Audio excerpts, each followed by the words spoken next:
نحمده ونصلي على رسوله الكريم اما بعد فاعوذ باللہ من الشیطان الرجیم بسم اللہ الرحمن الرحیم۔ السلام علیکم، میں ہوں فاطمہ حرین۔ آج ہم بات کریں گے حضرت داؤد علیہ السلام کے بارے میں۔ حضرت موسیٰ علیہ السلام کی وفات کے بعد بنی اسرائیل انتہائی بد اخلاق اور کافر ہو گئے تھے۔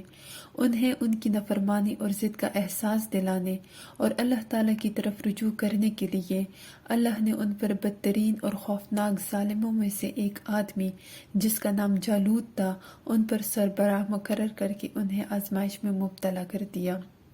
بنی اسرائیل جالوت کی سربراہی میں ذلت اور مسلسل جنگوں سے تھک چکے تھے۔ کئی سالوں کے بعد اللہ تعالیٰ نے طالوت کو بنی اسرائیل کا بادشاہ منتخب کیا۔ طالوت ایک فرمانبردار، مضبوط اور عقلمند آدمی تھا۔ طالوت کے پاس فوج میں بہت ہی کم ہتھیار تھے، تاہم جالوت کے پاس ایک بہت بڑی اور مضبوط فوج تھی۔ بنی اسرائیل جالوت کی فوج کو دیکھ کر گھبرا گئے۔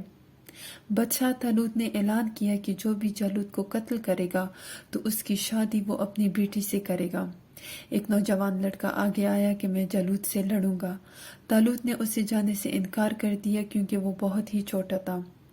تاہم لڑکی نے اصرار کیا کہ اسے جانے دیا جائے۔ وہ بہادر نوجوان حضرت داؤد علیہ السلام تھے۔ طالوت راضی ہو گیا اور انہیں جنگ شروع کرنے کے لیے زرہ پہنا دیا۔ حضرت داؤد علیہ السلام نے جالوت کا مقابلہ کسی ہتھیار یا تلوار سے نہیں کیا تھا، بلکہ ایک گولی اور چند کنکریاں اٹھائی تھیں۔ انہوں نے گولی چلائی اور کنکر سیدھا جالوت کے ماتھے پر جا لگا۔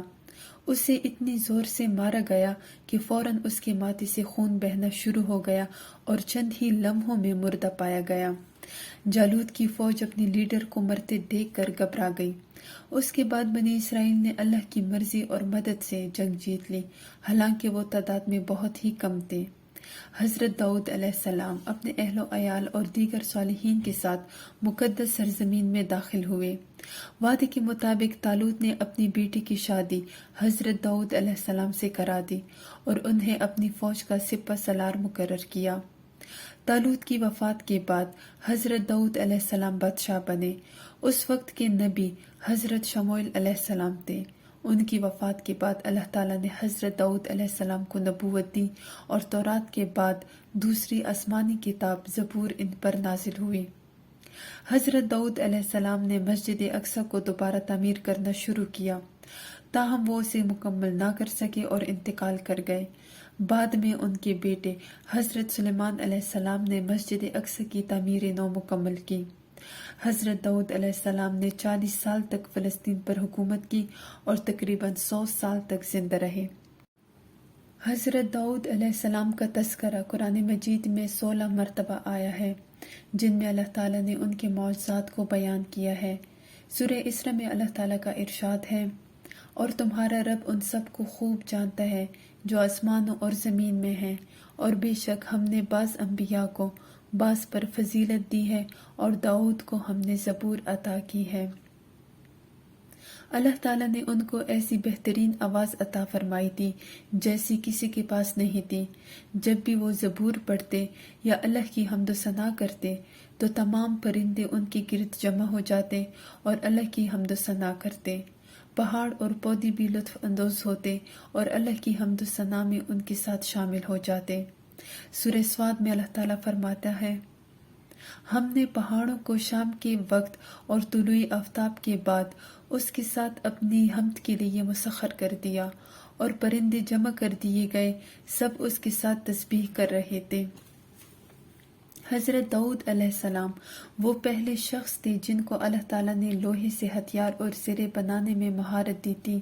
اللہ تعالیٰ نے ان کو ایک ایسا معجزہ عطا کیا تھا جس سے وہ اپنے ہاتھوں میں لوہے کو پگھلا کر ہتھیار اور زرہ بناتے تھے۔ سورہ سبا میں اللہ تعالیٰ کا ارشاد ہے،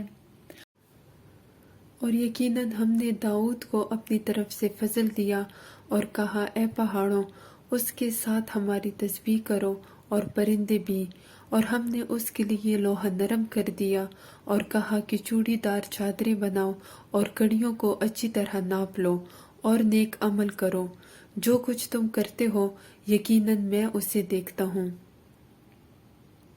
حضرت داؤد علیہ السلام راتوں کو نماز پڑھتے تھے اور باری باری روزہ رکھتے تھے۔